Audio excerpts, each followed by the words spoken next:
Today on the Whole Person podcast, I get to talk to an individual who helped create the platform of Profit First to teach other individuals. And you might be asking, what is Profit First? Well, we're going to get into that here in just a second. But let me tell you about my new friend, Ron Saharyan. Ron is the co-founder of Profit First Professionals.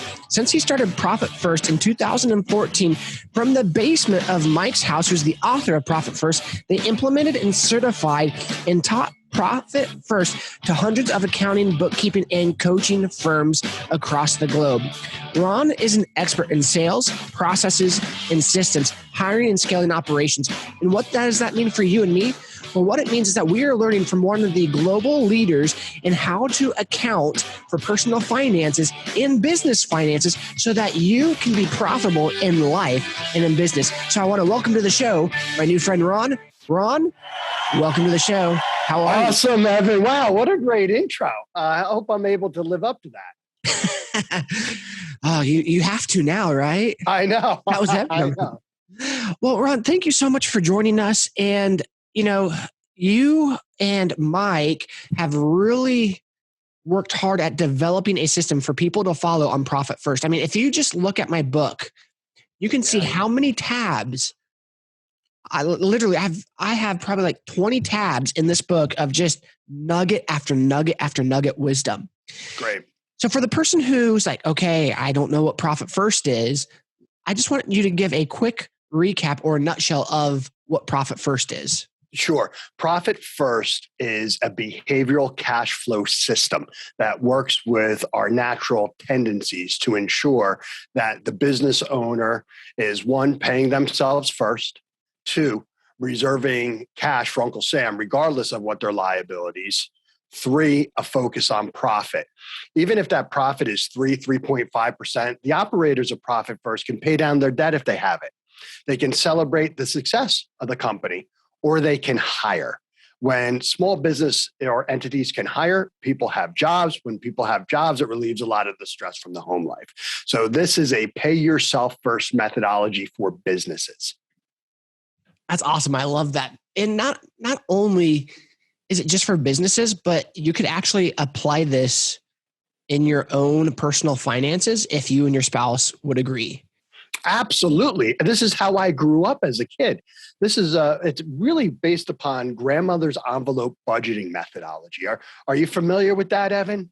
I am. It's much like Dave Ramsey's stuff that I've learned from him over the years. Exactly. It's very similar to Dave Ramsey. My grandmother was around before Dave Ramsey. She taught my mother how to do it. My mother taught me how to do it, and my brother. It stuck with me. Didn't stick with my brother. So when I had this opportunity to build this organization with Mike, I was like, holy cow, I've been doing this similarly in my businesses. And still today, we still operate the budget envelope methodology in our household. Yeah. So go in detail. What does that look like in a modern era? Because not a lot of people are going to be carrying envelopes in their personal finances or their business around in cash. So go into detail about what are some of the systems and processes that we can do to make our money more manageable so that we can see it, understand it, and the flow and the operation of income, outcome, and operations and expenses? Sure.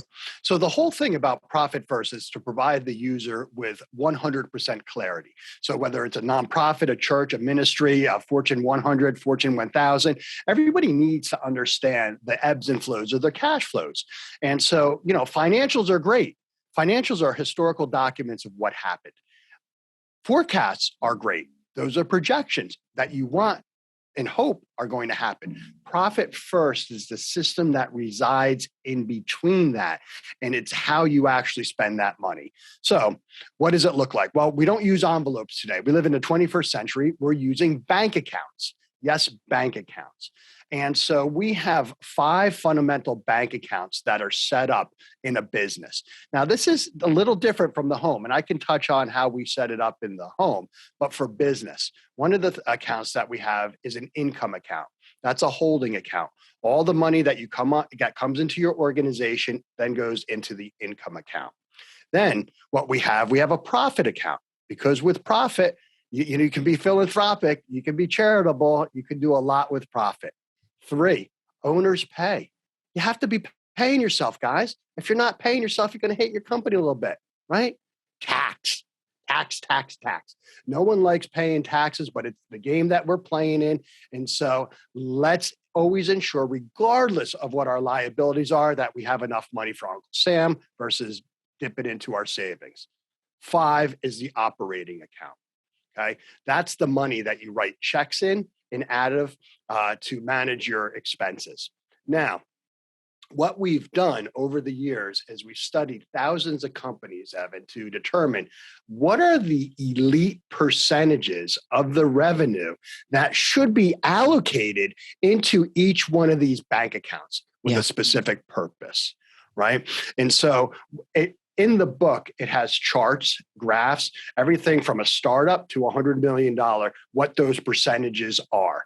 Now, not everybody can start with the percentages in the book, but everybody can start. It doesn't matter where you are in your business from a financial perspective, you have a framework now. And so let's just say, for an example, you get $1 in, okay? The dollar would flow into the income account. Then prior to moving that money into profit, owner's pay, tax, OPEX, we determine what percentages should go into it. So let's make it really easy. Yeah. Okay. We put 1% of that dollar into the owner's pay account. We put another percent into the tax. We put another percent into the profit. The rest, 97%, goes into the operating expense. That's actually the bank account that you're writing and clearing checks out of. And over time, what we want to do is strategically work with the business owner to swing a larger percentage of that 97% into owner's pay, tax, and profit. So when you guys read the book, it can be a little intimidating. This is not accounting. This is not bookkeeping. How you continue to operate your accounting and books remains the same. This is a system, a cash flow system. So if anybody says to you, oh, this won't work, it's not accounting, it's not, no kidding, it's not, but it's a pay yourself first system. Yeah. All right. So I have my numbers in front of me. Okay. Great. I'm not specifically following the book, but I feel like this is, and I'm tweaking some stuff here and there, but I have the income and then I allocate, the first thing I do is give. Yeah. So tithing account. 10%. And then out of the next one, profit of 5%. Right. And then the next, taxes, which I have about 30% right now. Probably should raise that actually. And then my payroll, where I pay myself, which is 30%. And then the podcast is 5% and operations is 20%. Okay, not bad. I love the fact that you're using each one of the accounts for a specific purpose. We're a global S Corp, and we have 25 different bank accounts set up at 3 different banks. And so while you're doing it is not necessarily the letter by the book, it's serving a purpose. It's serving your purpose, right? And so this is a system. It's a living, breathing system. So as time comes, Evan, you're going to be what you're talking about increasing your percentage in a profit in the tax. That means you're becoming more profitable, right? So it's also an opportunity to take a look at, wow, we are that profitable. Maybe we can decide to bring on a product manager to manage, the podcast, or maybe we can do some advertising. The fact that you have those great percentages tells me that you're meeting your expectations. Right. Well, your OPEX is meeting your expectations. I'm glad, because I feel like, oh man, I'm not doing as much as I want, because I look at, my payroll to myself is 30%. And, 30% of, let's say on average, I'll make, let's just say $5,500 a month. Okay. Times 30%. So that's $1,600 a month. And then what I do as of right now, because keep in mind, I haven't been doing this for that long. Like, this is something very new to me. So the way our finances work is we can almost live off of everything my wife makes. So what we've done is, in order for me to build my payroll account, what we've done is I'll take 30% and put it in payroll, but I'll only pay myself right now less than what I make. So that way I'm actually building it up.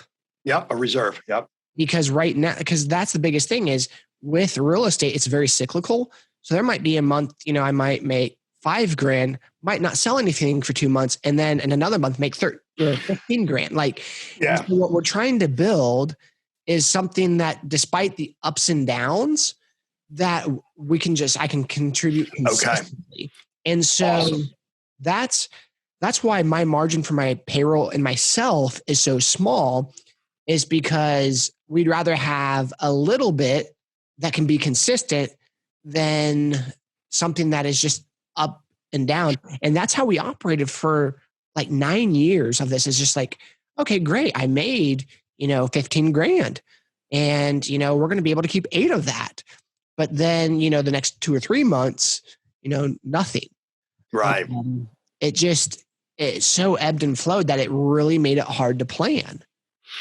Yeah, so there is a solution to that. And, I'm in New Jersey, so we have seasonal businesses on the shore, real estate investors and sellers. They get, sometimes they'll sell a lot and then, there'll be nothing for a little while, high ticket commissions, all sorts of seasonal businesses. So what we suggest everybody does then is open up a drip account. This is an additional account. So now say you receive, 15,000 in commission. Okay. We allocate on the 10th and the 25th. That means we're moving money out of the income account on the 10th and the 25th because bills are usually due by the 15th and 30th. That way we can see what's coming in and what's going out. And we're in touch with the ebbs and flows on it. So now what we do is we take that 15,000, okay, put it in a drip account. Then we divide by 124. And so what we're doing is dropping in what the division every 2 months looks like into your system of allocation.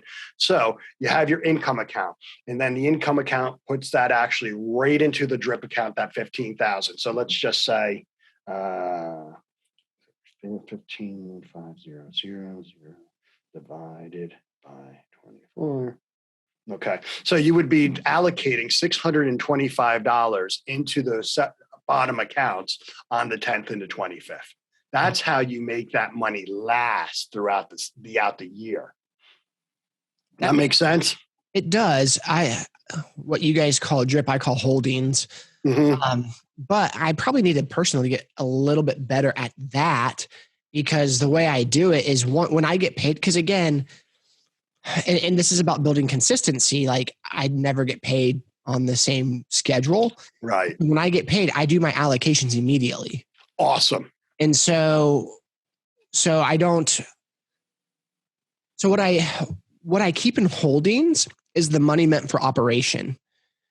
Because if I put everything in operation, it will get spent. Yeah, exactly. And that's what the value of the drip account is. Yeah. So you've actually been doing a mental drip account.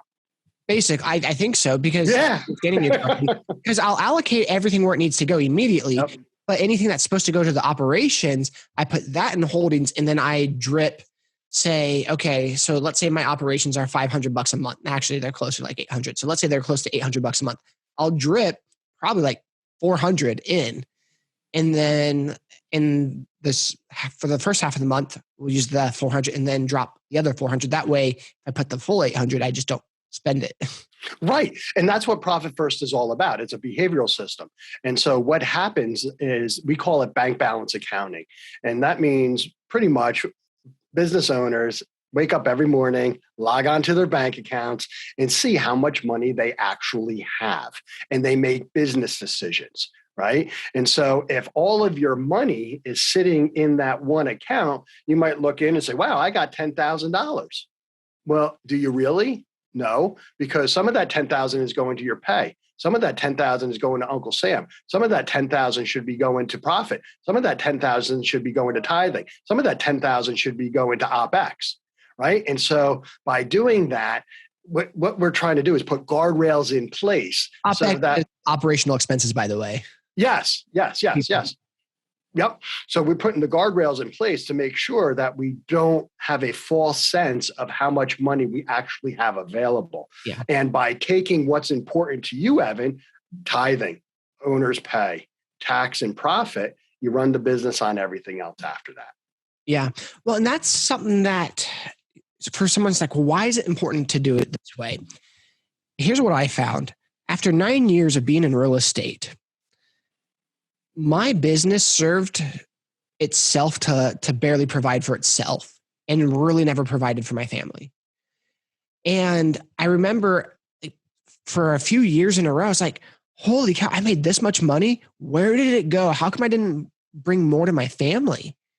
Yeah. And what happened is when the money came in, I figured out different ways of spending it versus saving or putting it towards profit. And it wasn't intentional, but because I wasn't intentional on the front end, it was very easy to live life by default versus intention. And so as soon as I started implementing the profit first, I'd have to go look at my profit account, but it's not much. I think I probably have like maybe a few $1,000s in my profit account. But again, I'm only taking 5% profit off of everything I make consistently. But here's what's cool is, so not only am my business is actually having a profit and I'm setting money aside for that, but then the other thing that I put in a high demand is payroll. And I make sure I put my pay in right away as well. You know, after I make sure I allocate for taxes, I go to payroll next. So let me just provide you with a little clarity of how that works in profit first. It's often confusion. So, if you're an LLC, it's a little different because you're not on payroll. When you're on payroll, yes, you still need a owner's pay account. And so what we're doing is we're allocating into that owner's pay account the money that you're going to be paying yourself. Then you're taking that money and you're putting it into the OPEX, which is generally where the payroll account resides, right? So it's an extra allocation. But if we don't make that extra allocation, or we don't define what that owner's pay is, we may not necessarily have enough in our OPEX to cover our personal payroll. Right? Well, and not only that, but here's the other thing too that your book talks about is that when I originally got paid, I was exactly what you were saying. My payroll to myself was in my operations expenses, basically, like it was commingled. Yeah. And I am an LLC. I don't have an S corp, so I fit that description. And because of that, one of the things I was always afraid of was to pay myself and my family, because then I wouldn't know if my business could pay for the expenses. Even though I kind of knew roughly what the expenses were, I was afraid if I took too much out, then I wouldn't be able to pay my business bills. So by default, out of fear, I just stopped really paying myself. But then I found other ways to spend that money. And the book specifically talks about, you will find ways to spend the money if it's there. And so when you do this separate allocation, it really focuses on making sure you pay yourself first. And this is the first time in 9 years that, yes, I've paid myself in the past, but this is the first time I have a strategic plan on how to do that. Right. And then it goes to the operation. You want to know how I know my operations expenses are 20%? Because everything else else. Yeah. Yeah. And so that's the beauty of it. So if we only have X amount of money that's coming on in, and then profit first is a percentage-based system. There's only 100%. That's the max, right? And so if your OPEX is 20%, well, that's awesome. That means you're benefiting 80% of the revenue coming on in is going to your benefit.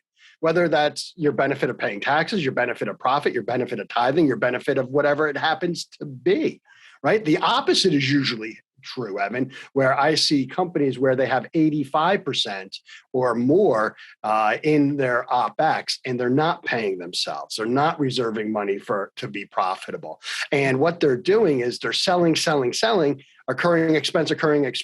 The revenue might be growing, but they're not making any more money. Yeah. And the reason why is because of Parkinson's law, right? In the book, it talks about Parkinson's law, not Parkinson's disease, Parkinson's law, which basically Northcote Parkinson theorized that us humans are going to really use all available resources that are available to us in any given time. Stephen Hawkins. Yeah, it says the same thing. But on the flip side of Parkinson's is the magic.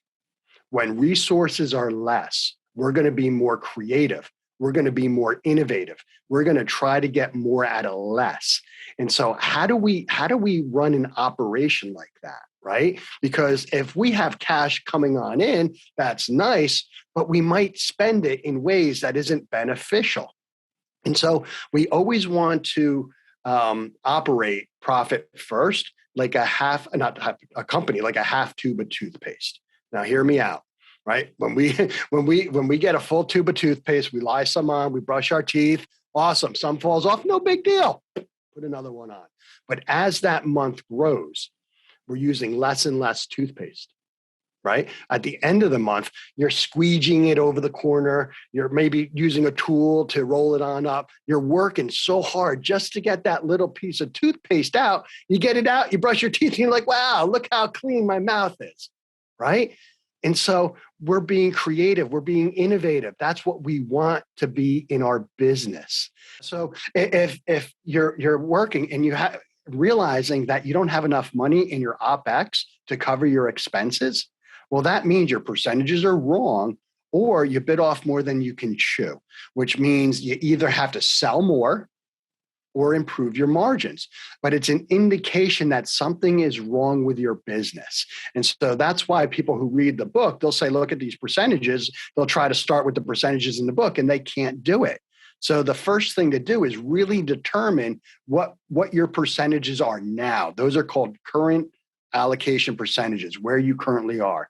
Then in the book, there's targets that you can work towards getting to be fiscally elite. Yeah. Yeah. And we can apply this even in our personal finances. Yeah. So how would someone, what does that look like in our personal finances? Well, number one, capital repair account, right? We live on the East Coast. We get blizzards, we get storms, hurricanes, everything. Sandy, we lost a roof. We lost same thing as an emergency fund? No, it's not. It's a capital repair account. And so the emergency fund is another account that's worth 3 to 6 months of core capital to run your household. Okay. So we're setting up 2 additional ones. The core capital is I need a dishwasher just went. The car broke down. I needed to do that. But the vault is in case a pandemic happens, right? Or a natural disaster happens. Okay. By having 2, right? You have the core capital account and then you have the vault account. All right. Next is vacation account, a vacation account. It's nice to take people on vacation. Another one might be a tithing account, a charity account, right? Making sure that you're always able to give. Another one might be an investment account, right? How do you invest? Well, we need the money to invest. Well, let's allocate a small little percentage. But then you also have your rent.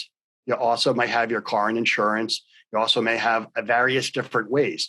So you can really architect the bank accounts in your business and in your company to not only eliminate the pains, but achieve the wants that you have. And so, yeah, go ahead. Yeah, no, same with the personal. Because, how many times we had an AC go out this summer. Where did that money come from? It came from our investments. Yeah. So I had to pull out of our investments. Yep. And there's going to be people that will say, you should be investing the money. If you have a core capital account, you should have that in a market. Well, yes, you could have that, but also the markets, goes up and down. Cash is never that bad, even though inflation is crazy these days. Okay. But what I'm saying is make sure that the cash, if it's in a vehicle of some sort, is easily able to get, and that is very conservative. You don't want to have any, your vault account tied up in a highly volatile money market or, some type of fund. Right. Well, not only that, but then just building the discipline and habits. Like what I find is a lot of people struggle with building financial disciplines. And that's no knock against anyone who might be struggling with that. It's just, that's where we are.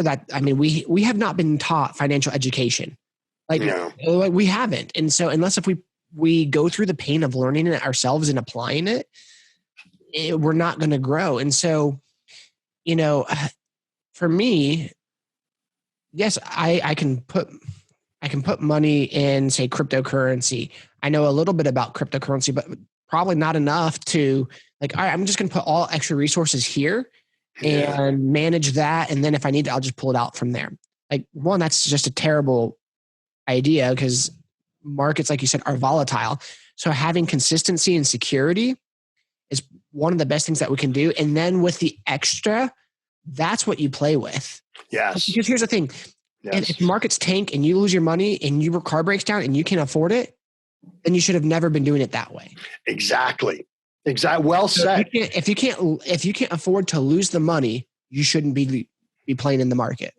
Yeah, exactly. I mean, that's the thing. I mean, that's what they say, cash is king. Well, David Richter, my buddy who wrote Profit First for Real Estate Investors, says, no, Ron, a cash flow system is king. So what do you mean? Well, see, the problem, Ron, that I had was whenever I would get money, I would sell, get on in, spend it, and then if things were going bad, I would do anything I could to sell again, right? But what that meant was that David would make the same mistakes over and over and over because they don't have a system. Now, the Profit First is a system. Will prevent that from just making the same mistakes over and over and over. But here's the thing: for a guy like you, have another purchasing account, inventory purchasing account for another thing. Have it grow. Have that grow, then you'll know to do it. And another one for the business is a new employee account. People say always be recruiting. Well, that's great. But if you don't have the money to hire somebody, why are you always recruiting? Yeah. Right. And so there's a lot of unique ways that you can really implement Profit First to help you not only today, but to work the system to a point where it'll help you grow your personal life and your business. Makes sense. That makes a lot of sense. So in this process of building new habits, I guess my question is, how do we make these core values? Maybe I'm going to answer this question. The only thing I can think of is we have to become desperate enough. That I hope not. Right? Because when people are desperate and they hit rock bottom, it's not an immediate bounce up. You get dragged along the ground, right? And that's horrible. And so, one of the things is that little wins help encourage the same type of action. So that's why your audience can take it very easily, not to set the apple cart, go down, open up one bank account, allocate 1%. If you don't have 1% in your business, and that's an issue, then you need to cut some expenses, right? Most businesses can cut anywhere from 3 to 8%. And how do I know that? Because if it's not necessary for the survival of the business, you don't need it. Okay. And that automatically, that percentage, whatever you cut, can be put into an account. And so what you're doing is you're building that Profit First muscle memory, right? And so I relate it to the 401k. Most people, when they were in a corporation, had a 401k. Well, when that first hit, my wife and I just didn't take 15% of our top line and throw it in there because it's unknown. It's unsure. It was unproven. What did we do? We did 3%, tested it, see how it's going. Year went by, added another, up to 10% now. Another year goes by. We're still doing it. We're still living the same lifestyle because it's coming off the top. It's being moved away and there's penalties if you get it. I remember after like the third year, my wife and I were having dinner and we're like, can you believe we're living the same lifestyle with pretty much 30% of our top line being taken off the top? Yeah. Why? It's Parkinson. I had no idea. That's what they're doing. Right? They're removing it from temptation. They're taking it off the top. Penalties if you go to take it. But because we're not seeing it, we're living the same lifestyle as we were. That's the same thing for Profit First. So start with one account, start with a low percentage, and then start building that Profit First muscle memory. See how it works. And then stack on more and more and more. Yeah. I when I did this, I jumped all in. Yeah. And like, no joke, I have, let's see, income, give, profit, tax, payroll, podcast, operations. And then I also have the other, we need to make clear this is that I also have two more tax and profit accounts too. Okay. Banks, because we haven't talked about that yet. Mm-hmm, mm-hmm. So not only do I have it in my normal bank account, but then I also have the same profit and tax in another bank. And the bank where I use most of my transactions is just to funnel that profit and tax to an off-site account so that I can't see or touch it readily. And they're like, hey, would you like a debit card or checks? I'm like, nope. No convenient features. What about online banking? I'm like, nope. Yeah. Well, that's good, because what usually happens is people will justify stealing from Peter to pay Paul. Yeah. Right. They'll say, oh, my OpEx isn't meeting expectations. Well, maybe I'll take some out of profit and I'll put it over there. And they'll say, well, I'm just reinvesting. No, your business is telling you can't do that. So what we advocate is make profit and tax very difficult to justify getting to. So that's why we recommend having those two accounts at a totally separate bank. Make it difficult for you to do that. Now, and so it's like me and chocolate chip cookies, right? I'll eat them morning, noon, and night. My wife says, Ron, don't you have any self-control? No, Mary, I don't. So don't buy them. Well, then you're penalizing me. But if she buys them, right, I tell her to hide them. Hide them, remove them from my temptation. If it's not there, I'm not going to eat them. If you don't see that money, you're not going to look to take it or justify spending it. How do you communicate some of this stuff in a marriage? Because like I run my business, okay? Mm-hmm. And so my wife has no say over my business accounts, but I'm going to play a hypothetical situation here. Let's say we're not on the same page in our personal finances. So how does someone try to implement these changes when someone else really doesn't want them? How do you grow together financially as a couple? Well, I'm a big believer in team. All right. We're stronger together than we are as individuals. And a lot of divorces and things like that are over money. Yeah. And so really coming together early on, I remember pre-Cana, right? When I had pre-Cana talking about, hey, making sure that you and your wife are, on the same page with finances. And it comes down to really having a life call and saying, what do we want out of our lives? What do we want now? What do we want in 5 years? What do we want in 20 years? Let's work together. Let's agree on a plan that we're going to be doing this together. The fact that you're living, off your wife's awesome. That's great. Okay. That's one of the best things in the world. But if for one reason or another, okay, you're in a relationship where maybe you like to spend like crazy on whatever you like to spend like crazy on, shoes or whatever. Well, that's going to be a problem. Mm-hmm. Okay. And so, having an agreement to be comfortable with your significant other and being truthful and saying, hey, when we first started talking, we agreed that if our individual spending was going to adversely affect what we're trying to do as a family, that we both given each other the right to go to one another and accept the criticism coming from the other person, that it's not me putting a thumb on you saying, Evan, you're buying too many, fancy shirts. No, it's saying, hey, Evan, I'm bringing this to your attention because this might have an adverse effect on what we're trying to do as a family. Yeah. So communication, and really it's the problem I see too is that the business often turns into a lifestyle business, meaning you're trying to run the business to measure up to your lifestyle. Versus, your business, okay, supporting your lifestyle, right? Sometimes, and then when we have a lifestyle problem and we don't have the finances get there, it's very difficult to go back in time and say, well, maybe you shouldn't bought that Lexus or Mercedes, right? So then you have to have the lifestyle change. And then, no one likes to say, hey, honey, my business isn't doing very, very well. I'm sorry, I'm a failure, and all this other stuff that's coming on in the mental state, right? We don't say anything. And then it gets worse, worse, worse, and worse. So having an open and honest agreement that if things are starting to adversely affect the overall plan, that you owe it to each other as unity to say something and try to stop it. Now, if you can't, well, then you got to go to counseling or something else, right? Right. Any last parting advice that you want to cover on this? Yes.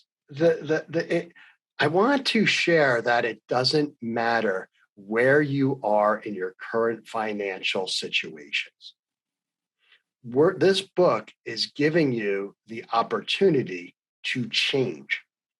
Change is difficult, but it's going to be worth it. And so, I can't, I'm not profitable. I have no money. My business is too small. My business is too big. It's irrelevant. We have over 600,000 implementations, everything from startups to $100 million businesses. We have representation of accounting firms in over 30 different countries. The book's been translated into 27 different languages. It works. And if you take it slow and you add and build your profit first muscle memory, it will work. Yeah, that's awesome. And you're right. Like, I don't know. I don't think I've ever shared this with you, but for some of our audience, you may have heard this or not. In 2019 was one of the worst financial years of our life. We went to the emergency room 4 times in my family. We lost 2 vehicles.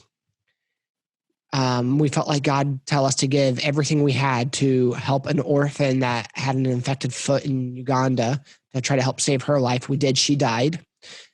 I had knee surgery. I had emergency appendectomy. I mean, we just had a lot of stuff. We lost a kid. So it was emotional, spiritual, financial. And we just, when it came to losing both cars, what do we do? And here's the thing. I drew a line in the sand and I said, no more debt. No more new debt. And then shortly after that, that's when the cars happened. They both broke down, like, for good. Well, one car got in a wreck and the other one broke down for good. So instead of going to get debt, like that theory of the toothpaste, I figured out how to get that last, I was draining everything I had to squeeze that tube out. And I'll tell you what, if you apply yourself to the process, it will work out. What should have taken us 5 years to accomplish financially based off of our current situation took us 6 months. Wow. Well, you guys are stronger for it. No doubt about it.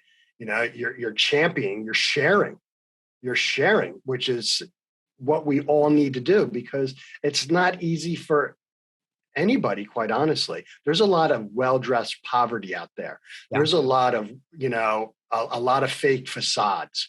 And so, by not really trying to keep up with the Joneses, by focusing on your situation and trusting that things are going to be well and good and having the faith, you'll make it through it. But there's always going to be the devil, right? And there's always going to be the angel. Smack that devil off as much as you possibly can and just move forward. Absolutely. Ron, thank you so much for coming on. Where can people find you at? Yeah, people can always look me up on any social platform. I'm out there, primarily on LinkedIn is a good one. You could also go to profitfirstprofessionals.com. And if you're interested in working with a Profit First professional, we can partner you up with one. Or maybe your accountant or bookkeeper should be a Profit First professional. Refer them to us. And Evan, I've got a gift for your audience. I've got 5 Profit First books to gift your audience members. So anytime somebody listening says, hey, I'd love one of those books, send me an email with their address. I'll be more than happy to gift them a copy of Profit First. Awesome. And when you guys want that, just reach out to me. My email is evan@evanherrman.com, HERRMAN, or you can just find me on social and request that book, and then I'll reach out to Ron. Awesome. Nice job, man. Keep doing what you're doing. Thank you. I appreciate it. Have a great day, Ron. You too. Thanks.